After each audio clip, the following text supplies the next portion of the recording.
सानी इंटरनेशनल हज उम्रा टूर्स एंड ट्रैवल्स। हज उम्रा जाने के ख्वाहिशमंद हजरात स्क्रीन पर दिए गए नंबर्स पर कॉल करें।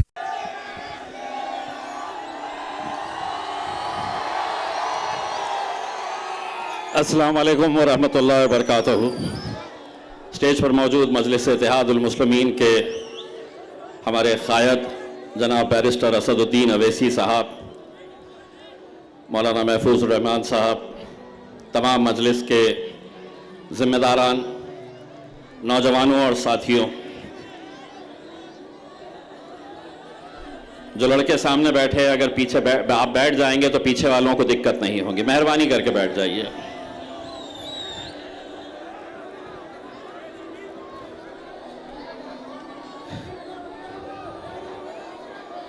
जलसे की शुरुआत इससे पहले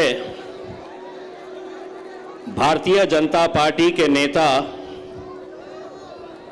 हिंदुस्तान के अंदर जब प्रचार की शुरुआत किए तो उन्होंने मेरे शहर को चुना। अमित शाह साहब यहाँ पर आए और यहाँ पर आकर उन्होंने सांस्कृतिक मंडल के मैदान के ऊपर ये बताया कि जब दिल्ली के अंदर मुझसे पूछते हैं कि इस शहर का एमपी कौन है, तो मुझे कहना पड़ता है कि एमआईएम का। अब एमआईएम को यहाँ से उखाड़ कर फेंकना है और कमल को खिलाना है। तकरीबन 1 महीना हो गया है, मुझे कौन उखाड़ कर फेंकने वाला है अभी तक तय नहीं कर पाए हैं तुमने। मैं रोज इंतजार कर रहा हूं अमित शाह साहब कि कौन आने वाला है उखाड़ने के लिए। जब तकरीर करने खड़े रहे तो उन्होंने कहा कि यहां से कमल को खिलाना है और दिल्ली को भिजाना है। पब्लिक मन ही मन सोच रही थी कि नहीं, गलत बोल रहे हैं अमित शाह साहब, यहां तो पतंग ही उड़ाना है। जब उन्होंने पब्लिक की तरफ देखा तो समझ गए। उन्होंने कहा खिलाना है, यहां से कमल को दिल्ली भिजाना है। पब्लिक खामोश। बोले बोलो, जोर से बोलो। तो कोने में भी कुछ बैठे हुए थे, उन्होंने कहा हाँ भिजाना है। अमित शाह साहब, आज इस नाचीज का चैलेंज स्वीकार करिए। अगर है हिम्मत तो डालिए मैदान में अपने ताकतवर जो भी उम्मीदवार होगा। देखा जाएगा 4 जून के दिन हम जश्न मनाते हैं या तुम जश्न मनाते हैं करके। उखाड़ के फेंकेंगे। गए वो दिन साहब, गए जब तुम यहां पर आकर बोलते थे और हम सुनते थे। अब नहीं चलने वाला है साहब। जो आपसे डरते हैं, जो आपसे घबराते हैं, जिनको आप एजेंसीज का डर दिखाते हैं कि ईडी को छोड़ दूंगा, आईटी को छोड़ दूंगा, सीबीआई को छोड़ दूंगा, पुलिस वाले लगा दूंगा, वो दौर गए हैं। और हम सुनने वाली जमात नहीं है साहब। 75 सालों से हमने क्या काम किया है? तो हमने सिर्फ सुनने का काम किया है। तुम बोलते थे और हम सुनते थे, लेकिन इस शहर ने एक ऐसी क़यादत बैरिस्टर असदुद्दीन अवैसी साहब की तुफैल में पैदा की है कि अब हम बोलेंगे और तुम्हारे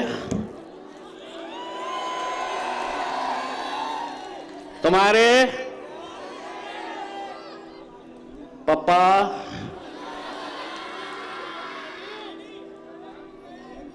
इंतजार में है, कुछ देने वाला हूं क्या करके। इंतजार में बैठे हैं, कुछ मिलेगा क्या करके। एक बार फॉर्म भरने दो, सूद समेत अमित शाह साहब को लौटाने वाला हूं। और उनको ही नहीं, जो आज कुछ लोग घूम रहे हैं ना शहर मेरी शख्सियत बिगाड़ने में, जो आज शहर में घूम रहे हैं कुछ लोग मेरी शख्सियत बिगाड़ने में, खुद उनका किरदार मरम्मत मांग रहा है।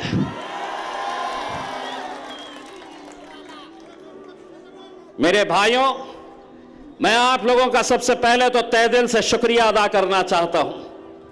ये वो शहर है जिसने एक यकीन पैदा किया, एक ऐसी सोच पैदा की, एक ऐसा यकीन पैदा किया, अगर हम मुत्तहिद हुए तो हम क्या कर सकते हैं।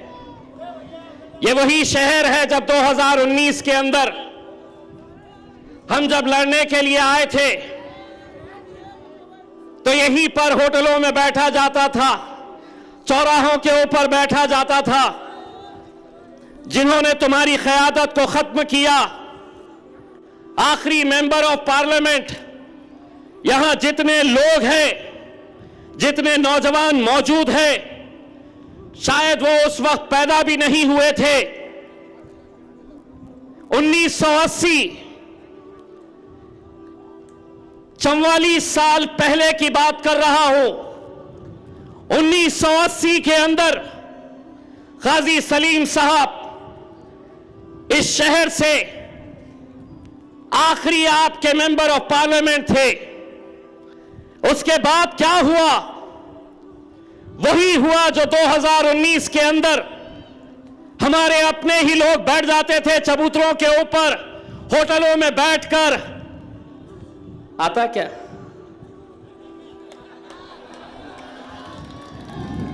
कैसे आता बताओ, समझाओ। देखो, इतने इनके, इतने उनके, इतने इनके, आता क्या? यही चलता था ना।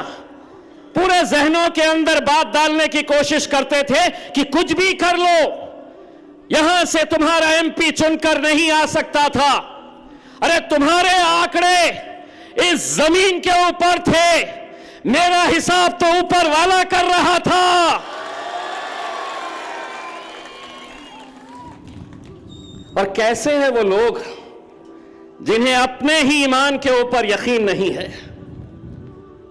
तो इज़्ज़ मन तशा तज़िल्लु मन तशा, इज्जत का और जिल्लत का देने वाला खुदा है मेरे भाइयों। कितनी भी ताकतें लगा ले, 2019 में किसी के गुमान में भी नहीं था कि यहां से पूरे देश के अंदर मोदी लहर चल रही थी और यहां पर मजलिस चल रही थी। किसी के गुमान में नहीं था। महाराष्ट्र में कौन कितने जीते, कहां से कितने जीते, उस वक्त चैनलों के ऊपर से यही चल रहा था कि ये जायंट किलर 20 साल के खासदार को उखाड़ने की हिम्मत इन लोगों ने दिखाई थी। 20 साल के खासदार को। अब देखेगा कैसा घूम रहा है। देखे, 2-4 प्यादों को पकड़ लिए और वो प्यादे क्या कर रहे हैं? जो शख्स इस शहर की बर्बादी का सबसे बड़ा जिम्मेदार है, जिसने इलेक्शन लड़ा तो सिर्फ जाति, धर्म और मजहब के नाम के ऊपर। आज बताइए, 5 सालों के अंदर मैंने कौन सा ऐसा मुद्दा लिया जो इंसानियत के खिलाफ था? और जब मैं इंसानियत की बात कर रहा हूं तो हर जाति, धर्म और मजहब के बारे में बात कर रहा हूं। कल कन्नड़ के जलसे के अंदर कितने ऐसे मेरे गैर मुस्लिम भाई लोग वहां पर स्टेज पर बैठे थे, स्टेज पर बैठे हुए थे। राज ठाकरे की मनसे का एक बड़ा पदाधिकारी मनसे को छोड़कर मजलिस के स्टेज के ऊपर आकर शमूलियत इख्तियार कर ली। मेरे मराठा भाई, धनगर समाज के मेरे भाई क्यों आज हमारे साथ जोड़ रहे? क्योंकि उन्हें पिछले 20 सालों से यह बताया गया था कि अगर यहां से कोई मुसलमान एमपी चुनकर आ जाएगा तो इस शहर के अंदर दंगे होंगे, इस शहर का माहौल खराब होगा। लेकिन आज वही लोग कहते हैं कि जिस भगवान का सबसे बड़ा आदर, सम्मान वो करते हैं, जब उनकी मंदिर के ऊपर हमला हुआ तो वो लोग घर में सो रहे थे, इम्तियाज जलील उनके उस भगवान की मंदिर के अंदर जाकर बैठा हुआ था। 5 सालों के अंदर हमने कोई ऐसा काम नहीं किया। जिसकी वजह से जिन लोगों ने हमें वोट दिया उन्हें अपना सर शर्मिंदगी से झुकना पड़ा हो। लेकिन आज वो तमाम ताकतें एक साथ हो रही है, पूरे के पूरे लगे हुए हैं। शिवसेना के दो टुकड़े, इरादा एक कि मजलिस को यहां से कैसे हराया जाए। राष्ट्रवादी के चचा भतीजे दोनों का इरादा एक कि इम्तियाज जलील को यहां से कैसे हराया जाए। भाजपा हो कांग्रेस हो, किस बात की तकलीफ है? क्या हमने ठेका लेके रखे हैं तुम्हें वोट देने का? क्या यह हमारी जिम्मेदारी है कि हम ऐसी महफिलें सजाएंगे और तुम्हें वहां पर पार्लियामेंट के अंदर भेजेंगे? भेजते आए हैं, 75 सालों तक हमने यही करते आए हैं। लेकिन अब सुन लो अच्छी तरीके से, देवेंद्र फडणवीस, शरद पवार, अजीत पवार, उद्धव ठाकरे, बहुत सालों तक तुम दूल्हे बनते थे और हम बारातियों का काम करते थे। अब इम्तियाज जलील दूल्हा बनेगा और तुम्हें नचाएगा इंशाअल्लाह उन बारातों के अंदर। नचाएंगे अब हम, बहुत हो चुका है, कुछ नहीं। 13 तारीख के दिन निकलना है और मजलिस के हाथों को मजबूत करना है। बहुत सारे आते हैं, कहते हैं मजलिस किसी को फायदा।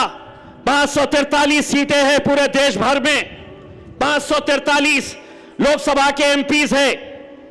कितनी सीटें मजलिस ने लड़ी? 2019 के अंदर महज 3 सीटें। एक सीट हैदराबाद की बैरिस्टर असदुद्दीन अवैसी साहब जीते। दूसरी सीट इम्तियाज जलील की औरंगाबाद में अल्हम्दुलिल्लाह जीता। तीसरी सीट किशनगंज बिहार की अख्तर उल ईमान साहब 3 लाख वोट लेकर दूसरे नंबर के ऊपर रहे। इंशाअल्लाह इस बार अख्तर उल ईमान साहब भी हमारे साथ वहां पर जाकर बैठेंगे। अब महाराष्ट्र के अंदर और 2-4 सीटें हम देख रहे हैं। हमारे पूना के अनीस सुनके साहब, जो पुणे महानगर पालिका के स्टैंडिंग कमेटी के चेयरमैन रहे हैं, कई सालों तक इनके भाई, इनकी मिसेस वहां से कॉर्पोरेटर रही है, वो हमारे मजलिस के अंदर शमूलियत हासिल किए हैं। इंशाअल्लाह हम पुणे की सीट भी लड़ेंगे और अनीस सुनके साहब वहां से हमारी नुमाइंदगी करेंगे इंशाअल्लाह। मैं कल कन्नड़ के जलसे के अंदर असद साहब ने यह ऐलान किया है कि बाबा साहब अंबेडकर के नातू बाड़ा साहब अंबेडकर के सगे भाई आनंद राज अंबेडकर साहब अमरावती से इलेक्शन लड़ रहे हैं। असद साहब ने यह ऐलान किया है कि हम अमरावती की पूरी टीम को यह आदेश करते हैं कि पूरी की पूरी ताकत लगा दे आनंद राज अंबेडकर साहब को अमरावती से जिताने के लिए। लेकिन दोस्तों, एक बात मैं ये मान कर चलता हूं कि 2019 के अंदर इम्तियाज जलील की जीत के अंदर मेरे दलित भाइयों का बहुत बड़ा हाथ था, बहुत बड़ा योगदान था। यकीन मानिए, अगर वो लोग नहीं रहते तो शायद ही हम यहां से जीत हासिल करते। आज भले ही वंचित बहुजन आघाड़ी के साथ हमारा गठबंधन नहीं हुआ है, लेकिन एक एहसान है हमारा उन पे। इसीलिए मैं बैरिस्टर असदुद्दीन अवैसी साहब से यह दरखास्त करूंगा कि जिस तरह से हमने आनंद राज अंबेडकर साहब, जो बाड़ा साहब अंबेडकर के सगे भाई हैं, उनको तायीद की है, असद साहब से मैं गुजारिश करूंगा कि अकोला के अंदर बाड़ा साहब अंबेडकर के लिए भी आप तायीद का ऐलान कर दीजिएगा। यह कर्ज हमें चुकाना है, यह एहसान हमें चुकाना है। और यकीनन हम एहसान फरामोश नहीं है। जिन लोगों ने मेहनत की, जिन लोगों ने हमें जिताने के अंदर पूरी ताकत झोंक दी थी, लेकिन आज मुझे मालूम है मेरे भाइयों, आने वाले दिनों के अंदर 18 तारीख से फॉर्म भरने का सिलसिला शुरू होने वाला है। 2019 की उस रमजान की उस इफ्तार के वक्त के मंजर को याद करिए जब नतीजे चिकलठाना के उस काउंटिंग सेंटर में चल रहे थे। सोचिए आप, 6 और उम्मीदवार मेरे खिलाफ खड़े हुए थे। आप में से ही किसी ने 1200 लिया था, किसी ने 1500 वोट लिया था, किसी ने 2200 लिया था, एक ने 4500 वोट लिया था। मेरी जीत में और हार में सिर्फ 4500 वोट का फर्क था। वो दिन आज भी जब मैं सोचता हूं कि सहरी करके, तहज्जुद की नमाजें पढ़कर ये नौजवान उस वक्त उस काउंटिंग सेंटर के बाहर रोजे की हालत में तपती हुई धूप के अंदर सुबह से लेकर शाम तक इस उम्मीद के अंदर बैठे थे कि 40 साल के बाद हम अपना झंडा लहराएंगे, हमारी क़यादत का हम जश्न मनाएंगे। बस एक और उम्मीदवार रहता जो 4-4,500 वोट ले लेता, तो शायद जो 40 साल का इंतजार था वो और 40 साल इंतजार करना पड़ता। लेकिन आज उससे ज्यादा साजिशें हो रही है, उससे और बड़ी साजिश हो रही है। जीतना किसी को नहीं है, खड़े रहेंगे तो महाराष्ट्र की एकलौती एक मुसलमानों की, दलितों की, पिछड़ों की, किसानों की ये आवाज को, इस क़यादत को खत्म करना चाह रहे हैं। बहुत नए नए दूल्हे अभी आएंगे जीत का दावा करने के लिए। मैं जानता हूं गाड़ी किसकी है और उसमें पेट्रोल कौन डाल रहा है, लेकिन अब यह नहीं समझना कि आवाम अब कुछ जानती नहीं है, बखूबी जानती है ये सब कुछ। लेकिन अब आप लोगों की जिम्मेदारी है, एक वोट की कीमत क्या होती है यह आपको समझने की जरूरत है। यही होता आया है 40 सालों तक। यही वो लोग जो आज शिवसेना के उम्मीदवार को तुम्हारी गलियों के अंदर लेकर आ रहे, ये वही उम्मीदवार है जिसने सीना ठोक कर कहा था कि हां, बाबरी मस्जिद मैंने शहीद की थी, लानत है तुम्हारे ऊपर, सियासत गई चूल्हे में।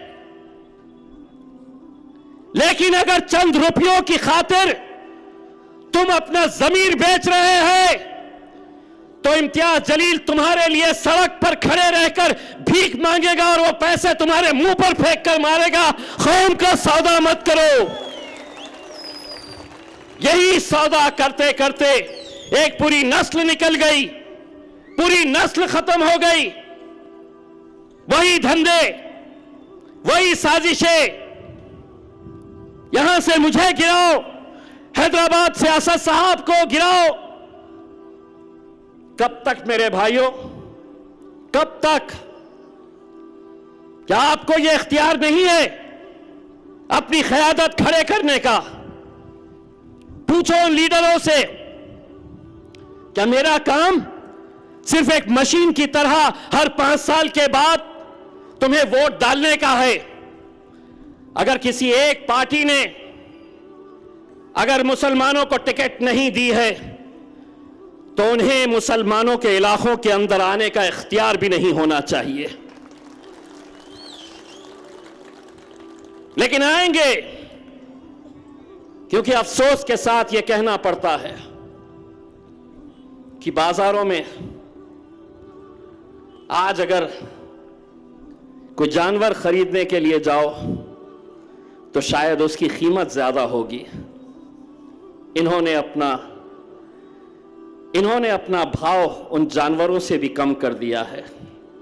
कोई मतलब नहीं उन्हें अपनी क़यादत का, कोई मतलब नहीं। और जिस दौर से हम गुजर रहे हैं, क्या यह समझ में नहीं आ रहा है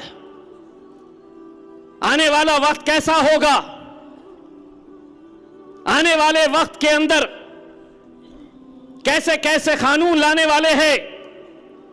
पार्लियामेंट वो जगह है जहां पर कानून बनाए जाते हैं।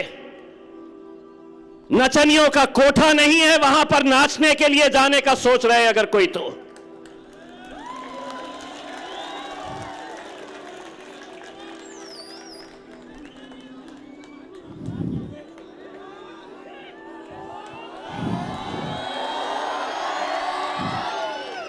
अभी फॉर्म खाला आपसे दुआ करते रहो जी, बाकी को सबको इंशाल्लाह बसर हो जाऊंगा इंशाल्लाह। आपसे दुआ करते रहिए खाला, आपकी दुआओं के अंदर ये ताकत है कि ऐसे चिल्ले पिल्ले कितने भी आए तो सबको संभाल लेंगे इंशाल्लाह। संभालेंगे ना? बस मेरे भाइयों, एक बात समझ लो, आपको वो जीत का जश्न भी याद होगा जहां आपको सिर्फ चंद घंटे मिले थे, क्योंकि रमजान का दिन था, सहरी का वक्त हो चला था। मुझे सर्टिफिकेट देते देते रात के 1 बज गए थे। बार बार देख रहे थे शायद वो आए, फिर दिल्ली को भेज रहे होंगे उनके पप्पा के पास, और पप्पा उनसे पूछ रहे होंगे कि पूरी लहर देश भर में थी, ये यहां पे क्या किए? तो यहां पे ये इन्होंने ये किए, ये एक पैगाम दिए कि 100 सुनार की। 1 बजे तक सर्टिफिकेट ही नहीं दे रहे, तो 1 बजे तक मैं शराफत से रहा। 1 बजे जाके बोला देता क्या नहीं देता? तो बाहर निकले तक, अपने इलाके तक पहुंचे तक सहर का वक्त हो चला था। तैयारी करो मेरे भाइयों, तैयारी कर लो। इंशाअल्लाह 4 जून को हिंदुस्तान का सबसे बड़ा जश्न ये शहर मनाएगा इंशाअल्लाह। और ये पहली मर्तबा होगा कि इस जश्न के अंदर मेरे सिर्फ मुसलमान भाई नहीं रहेंगे, मेरे दलित भाई, मेरे मराठा समाज, मेरा धनगर समाज, मेरे क्रिश्चियंस, जितने अलग अलग समाज के लोग हैं, आज वो अगर हमारे साथ खड़े हैं मेरे भाइयों, सिर्फ इस बुनियाद के ऊपर कि उन्होंने हमारा काम देखा है। बस आप लोगों को बड़ी जिम्मेदारी के साथ ये इलेक्शन का मुकाबला करना है, ये इलेक्शन के सामने जाना है, क्योंकि आने वाले वक्त के अंदर, आने वाले कुछ दिनों के अंदर कैसी साजिशें होने वाली है, कैसा पैसे का खेल खेला जाने वाला है, कितने लोगों को ख़रीदा जाने वाला है, कहाँ कहाँ ढाबों के ऊपर खाना खिलाया जाने वाला है। अल्हम्दुलिल्लाह हम तो लेते नहीं है, तो बहुत सारों को वहाँ पे भी लेके जाया जाने वाला है उसके अंदर। लेकिन इंशाअल्लाह एक बात तय है कि 4 जून को जश्न तो हम ही मनाएंगे। और आप लोगों के लिए एक पैगाम, फॉर्म भरने दो, दिल खोल के दूंगा सूद समेत। बहुत बहुत शुक्रिया। आखिर दावत अल्हम्दुलिल्लाह। नारे तकबीर, नारे तकबीर, नारे तकबीर। और उनको जवाब दीजिए जो इस मुल्क को अपने बाप की जागीर समझते हैं। हिंदुस्तान, हिंदुस्तान। कासमी हज उम्रह टूर्स एंड ट्रेवल्स हज उम्रह और दीगर मुकद्दस मुकामात की जियारत का भरोसेमंद मरकज। हज उम्रह जाने के ख्वाहिशमंद हजरात स्क्रीन पर दिए गए नंबरात पर कॉल करें।